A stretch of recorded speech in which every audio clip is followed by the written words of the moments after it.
आज जो मैं ये आपको वड़े दिखा रहा हूँ ना, ये नॉर्मल वड़े नहीं हैं, ये हैं उड़द दाल के बड़े। लेकिन उड़द दाल के ही तो बड़े बनते हैं ना। ये मैंने बनाए हैं छिलके वाली उड़द दाल के बड़े, और ज़्यादातर बनते हैं बिना छिलके की उड़द दाल के बड़े, तो इसीलिए वो कम हेल्दी होते हैं और ये थोड़े से ज़्यादा हेल्दी होते हैं। पर ये जो उड़द दाल के बड़े हैं ना, ये भी नॉर्मल नहीं है, ये भी एक मसाले के साथ बनाए हैं, जिसकी वजह से इनका स्वाद बिल्कुल हटके है। और इसी के साथ मैंने ये वाली स्पेशल चटनी भी बनाई है, और ये चटनी भी मैंने इसी एक मसाले से तैयार की है। फटाक से बनती है और बहुत ज़्यादा झंझट नहीं करना। इस मसाले को आप स्टोर करके भी रख सकते हो, और जब भी आपके यहाँ पर खस्ता, पूड़ी, कचौड़ी, दही बड़ा या फिर उसकी चटनी बनानी है या फिर कोई भी चाट बनानी है, तो ये मसाला तो भाई उसमें यूज होना ही है, क्योंकि इसका स्वाद बिल्कुल हटके होता है। तो हम इसी मसाले के साथ पूरी रेसिपी बनाएंगे। बहुत ज़्यादा यूज है इस मसाले का, तो पूरी रेसिपी देखना। चूंकि त्यौहार आ रहे हैं तो त्योहारों में इस रेसिपी को आप बनाना। बहुत ज़्यादा हेल्दी होती है और गजब की टेस्टी होती है। तो चलो हम बनाते हैं हेल्थ और टेस्ट से भरी हुई ये वाले दही बड़े, वो भी स्पेशल मसाले के साथ।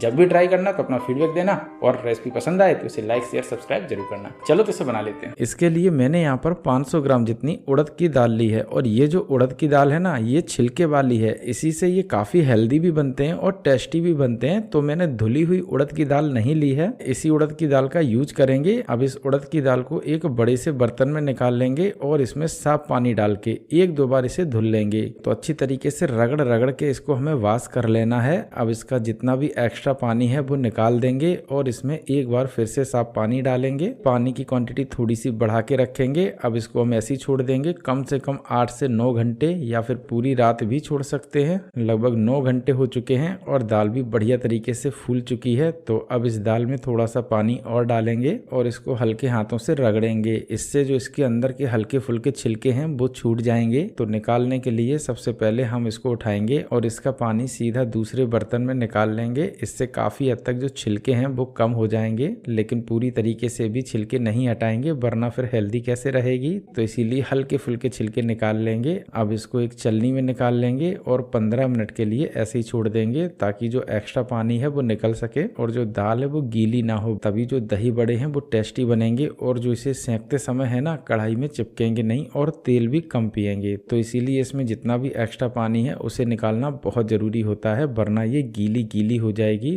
तो हम इसको यहीं छोड़ देंगे 15 मिनट के लिए। तब तक टेस्टी और स्पाइसी मसाला बना लेंगे। तो ये मसाला मल्टीपर्पज है, इसीलिए बना रहे हैं। तो इसके लिए एक पैन में 1.5 चम्मच जितनी सौंफ डाल देंगे, और लगभग उसी क्वांटिटी में डालेंगे साबुत धनिया। देसी है तो बढ़िया है, वरना वैरायटी से भी काम चल जाएगा। इसी के साथ इसके अंदर डाल देंगे 1 चम्मच जितना जीरा, ये इसके टेस्ट को बेहद स्वादिष्ट बनाएगा। साथ में डाल देंगे 15-16 साबुत लाल मिर्च, और इसकी क्वांटिटी बढ़ा के रखनी है, तभी ये मसाला स्पाइसी बनेगा और जो बड़ी है ना वो टेस्टी बनेगी। अब इसमें आधी चम्मच जितनी काली मिर्च भी डाल देंगे। क्वांटिटी आप थोड़ी सी बढ़ा भी सकते हैं और कम भी कर सकते हैं। साबुत लाल मिर्च और काली मिर्च के कॉम्बिनेशन से ही ये मसाला टेस्टी बनेगा, तो इसके कुछ भी मत करना, जरूर डालना। अब इसको मीडियम फ्लेम पर कम से कम 1.5 मिनट भूनेंगे। ध्यान रखना है कि जलाना नहीं है मसाला, सिर्फ भूनना है, वरना जो मसाला है वो टेस्टी नहीं लगेगा। लगभग 1.5 मिनट हो चुका है, मसाला चटर पटर होने लगा है। तो गैस की फ्लेम को बंद कर देंगे और इस मसाले को उठा के सीधा डाल देंगे मिक्सी के जार के अंदर। ठंडा गरम कुछ नहीं करना है, जैसा भूनो वैसा ही डाल दो। अब इसके अंदर डाल देंगे हींग। तो मैंने यहाँ पर एवरेस्ट की हींग का यूज किया है, आप किसी भी ब्रांड की हींग ले सकते हैं, बस वो खुशबूदार होनी चाहिए और टेस्ट भी गजब का होना चाहिए। अब मिक्सी के जार का ढक्कन लगा के इसको थोड़ा सा मोटा मोटा पीसेंगे। तो बस हमें इस तरीके से मोटा मोटा पीसना है। इस मोटे मोटे मसाले में साबुत लाल मिर्च जो है ना, वो एकदम से चिली फ्लेक्स के रूप में हो चुकी है। तो इसी तरीके से रखनी है। बहुत टेस्टी मसाला होता है, इसे आप ऐसे भी भर के रख सकते हैं। और जब भी आपको खट्टी मीठी चटनी बनानी हो, या फिर चाट पकौड़ा, दही बड़े, या किसी के भी ऊपर डाल के खाना हो, खासतौर से चाट के रूप में, तो इस मसाले का आप यूज कर सकते हैं। बहुत टेस्टी बनता है और ये मोटा मोटा होता है, तो मुंह में स्वाद भी बढ़िया आता है। फिलहाल हम इसको एक साइड रख देंगे और दाल की तरफ चलते हैं। और इसमें भी जितना भी एक्स्ट्रा पानी है वो लगभग निकल चुका है। तो अब उसी मिक्सी के जार में हम इस दाल को डाल देंगे, जिसमें कि मसाला पीसा था। तो इसे मैंने 2 से 3 बार में पीसा है। दाल को हमने इस तरीके से बिल्कुल बारीक पीस लिया है। बस मैंने थोड़ा सा पानी डाला, जो मैं बता रहा हूँ, और आपको डालना भी है, तभी आप घर पे पीस पाएंगे, वरना आप मशीन से पिसवा लें तो ये एकदम से परफेक्ट पिस जाएगी। फिलहाल घर की मिक्सी से पीसा है, तो इसीलिए हल्का फुल्का पानी डाला है। अब जो बची हुई दाल है उसे भी मिक्सी के जार में डाल देंगे और इसे भी उठा के बिल्कुल बारीक पीस लेंगे, लेकिन पीसने से पहले थोड़ा सा पानी डालेंगे। और अब इसका ढक्कन लगाएंगे और अब इसको बिल्कुल बारीक पीस लेते हैं। अब मैं चला के दिखा देता हूँ। ये देखो, ये तो मिक्सी डांस कर कर रही है, बच गए मेरी उंगलियां सब कट जाती। फिलहाल हम अब नीचे रख देंगे एक कपड़ा और अब पीसेंगे और दिखा भी देंगे। ये देखो कितनी परफेक्ट पिस रही है, बस इसी तरीके से पीसनी है। अब लगभग दाल पीस चुकी है तो इसको हम फिर से निकाल लेंगे उसी बर्तन में। अब दाल को बड़े से बर्तन में निकाल लिया है तो एक बार हम चेक कर लेते हैं दही बड़े के लिए तैयार है या नहीं। ये देखो जैसे ही मैंने पानी में डाली, पानी के ये ऊपर आ गई, तैरने लगी। इसका मतलब ये है कि ये अच्छी तरीके से फिट चुकी है मिक्सी के जार में ही। अगर नहीं फिटे तो इसको आपको अच्छी तरीके से फेंट लेना है किसी चम्मच से। फिलहाल ये तो अच्छी तरीके से ऊपर आ रही है तो इसीलिए इसके अंदर डायरेक्ट हम मसाला मिला देंगे। तो जो मसाला बनाया था वही डालेंगे और बहुत ज़्यादा नहीं डालेंगे क्योंकि ये बहुत स्पाइसी है। तो लगभग 1 चम्मच से थोड़ा सा कम ही रखा है। अब इसके अंदर हम नमक डाल देंगे स्वाद के अनुसार और अब इन सभी को अच्छी तरीके से मिला लेंगे, मतलब कि थोड़ा सा फेंट लेंगे। तो बढ़िया तरीके से फेंटना है। दही बड़े का मसाला बनके रेडी हो गया है तो बस अब सेंक लेंगे बड़े।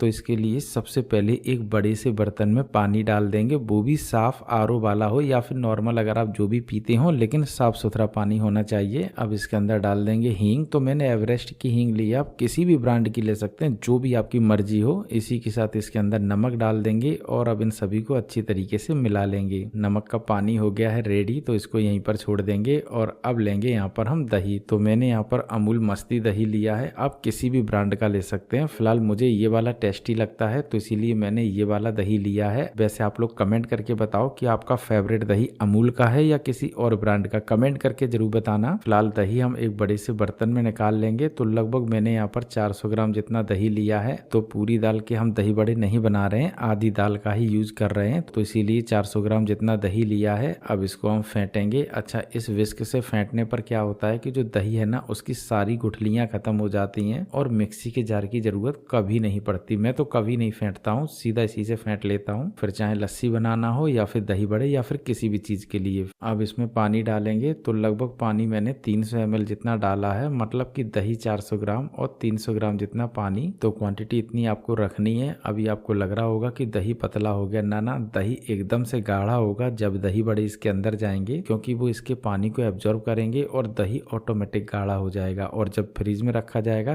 तो अपने आप ही गाढ़ा हो जाता है। फिलहाल दही को भी यहीं पर छोड़ देंगे। अब जो बड़े के लिए दाल तैयार की थी उसके सीधे हम बड़े बना लेंगे। तो एक एक करके इसके अंदर डालते जाएंगे। ये देखो कितना सिंपल है, अपने आप सही शेप में आ जाएंगे। आपको लगेगा टेढ़ा मेढ़ा है, ना, अपने आप फूल कर ये सही शेप में आ ही जाएंगे, चाहे आप जैसे भी डालो। तो बस इस तरीके से हमें बड़े टपका लेने हैं, छुआ लेने हैं, मतलब कि गिरा देने हैं। और अब इसको हमें सेकना है मीडियम फ्लेम पर। लगभग 1 मिनट हो चुका है और बड़े पलटने की बारी आ चुकी है तो इन्हें हम पलट लेंगे। बिल्कुल सिंपल है पलटना। अब अगर आपको लग रहा है कि नहीं वड़े चिपक रहे हैं, मतलब कि कढ़ाई में चिपक रहे हैं, इसका मतलब कि जो वड़े का डो है ना वो थोड़ा सा पतला है। तो आपको क्या करना है, कुछ नहीं, आपको थोड़ा सा बेसन डाल देना है। मैं बता रहा हूँ ऐसा करने से वड़े बिल्कुल भी कढ़ाई में नहीं चिपकेंगे। अब मेरे चिपक रहे हैं तो इसीलिए मैं बता रहा हूँ, थोड़ा सा पतला हो गया होगा डो, क्योंकि हम लोग नाप तोल के तो हर काम करते नहीं है ना, और घर पे हम लोग ऐसे ही बनाते हैं। बस जब वो बिगड़ रहा होता है, अगर वो बात हमें पता चल जाए कि उसको सही कैसे करना है तो शायद ही कोई रेसिपी बेकार बनेगी। फिलहाल वड़े सीख चुके हैं तो इन्हें निकाल लेंगे। ये देखो एकदम से गोल गोल है ना, बस ये दही में जाके और भी गोल लगने लगेंगे। ऐसे ही बनते हैं दही बड़े बाजार में भी। अब जो बचे हुए वड़े हैं ना वो भी डाल लेंगे। बिल्कुल सिंपल है, एक ही प्रोसेस से डालने हैं और ध्यान रखना है कि कढ़ाई छोटी है तो वड़े कम ही रखने हैं। तो हम भी कम ही रखेंगे थोड़े से, क्योंकि इन वड़ों को बड़ा होने के लिए थोड़ी सी जगह चाहिए, मतलब कि ये फूलते हैं ना, तो इसीलिए थोड़ी क्वांटिटी कम ही रखें। और ये देखो फूल कर पूरी की पूरी जगह घेर ली ना इसने, इसीलिए कह रहे थे कि वड़े थोड़े कम ही रखें। फिलहाल ये वड़े भी सीख चुके हैं तो इन्हें भी निकाल लेंगे। अब बस इतने ही हमने वड़े बनाए हैं, बाकी की दाल की हमने वड़ियां बनाई थी, मतलब कि जो दाल की वड़ी होती है ना सब्जी में डालने के लिए, कड़ी या कचौड़ी बनाने के लिए, वो मैंने बना डाली। तो इसीलिए आधी दाल का ही मैंने यूज किया है। अब इन सारे के सारे वड़ों को गर्मा गर्म ही डाल देंगे सीधा पानी के अंदर। अभी आपको लग रहा होगा कि नहीं ये तो व्हाइट नहीं है, कोई बात नहीं, जब ये पानी पी लेंगे तो ये जो वड़े हैं ना वो सफेद हो जाएंगे जैसे बाजार में मिलते हैं। अब चूंकि इसके अंदर दाल है तो हल्के से दाने रहेंगे। फिलहाल ये देखो वड़े एकदम से व्हाइट व्हाइट हो गए, मतलब कि कलर चेंज हो चुका है, तो इसी कलर में आसानी से आ जाएंगे। अब इन वड़ों का हम पानी निकाल देंगे जो भी एक्स्ट्रा भर चुका है, और अब पानी निकालने के बाद इसको सीधा दही के अंदर डाल देंगे। अभी भी आपको दही पतला लग रहा है ना, कोई बात नहीं, एकदम गाढ़ा हो जाएगा, क्योंकि ये जो वड़े हैं ना दही को पियेंगे। तो इसीलिए ज्यादातर दुकानदार दही के अंदर वड़े डाल के नहीं बेचते हैं, वो बाद में ही दही डालते हैं, क्योंकि उन्हें पता है ना कि दही कम हो जाएगा और फिर जो दही बड़े हैं ना वो महंगे पड़ेंगे। तो इसीलिए वो पहले वड़े बना लेते लेते हैं, बाद में दही डाल के डायरेक्ट सर्व करते हैं। आप ऐसा भी कर सकते हैं, कोई दिक्कत नहीं, लेकिन हम घर पे बना रहे हैं तो इसीलिए डायरेक्ट बड़े डाल देंगे। अब बड़े बन के तैयार हो चुके हैं तो इनको रख देंगे फ्रीज में और फिर 2 घंटे बाद इसको निकाल लेंगे। लगभग 2 घंटा हो चुका है और बड़े देखो, अभी आपको लग रहा है कि नहीं मैं आपको लेकिन दही जरूर दिखाऊंगा। ये देखो कितना परफेक्ट बड़े हैं और दही देखो एकदम से गाढ़ा गाढ़ा है ना, बस इसी तरीके से दही बड़े बनते हैं। अब ये दही बड़े मेरे हिसाब से आप जरूर ट्राई करेंगे। अब इन दही बड़ों को सिर्फ हमें सर्व करना है तो एक कटोरी में निकाल लेंगे, इसी के साथ इसमें डाल देंगे दही। अब आपके यहाँ जितने भी रिश्तेदार हों सबको सिंगल सिंगल देना, बस मेरी तरीके से सर्व करना। फिलहाल इसके ऊपर थोड़ा सा हम नमक डाल देंगे, इसी के साथ धनिया पाउडर, थोड़ी सी लाल मिर्च पाउडर भी डालेंगे, इसी के साथ हल्का सा गरम मसाला भी डाल देंगे। अब जो मैंने कुटा हुआ मसाला बनाया था ना वो भी इसके ऊपर डाल देंगे। भाई इसी से इसका टेस्ट गजब का आएगा। अब डालेंगे इसके अंदर चटनी, और देखो चटनी ही इसके टेस्ट को बढ़ाएगी, तो चटनी की क्वांटिटी थोड़ी सी बढ़ा के रखना। मीठे दही बड़े बहुत टेस्टी लगेंगे, आप ट्राई जरूर करना और फिर बताना कि ये दही बड़े कैसे बने, क्योंकि ये थोड़े से हेल्दी भी हैं, सुपाच्य भी हैं और टेस्टी भी बनते हैं। वैसे आप लोग बताओ, आपके यहाँ पर दही बड़े बिना छिलकों की दाल के बनते हैं या फिर छिलके वाली दाल के, या फिर किसी के यहाँ बनते हैं और उसे मिलते ही नहीं? कमेंट करके जरूर बताना। और रेसिपी पसंद आई हो तो लाइक शेयर सब्सक्राइब भी करके जाना। सब कुछ करना फ्री है, पैसे नहीं लगने तो कर ही लेना, फ्री की चीज़ है।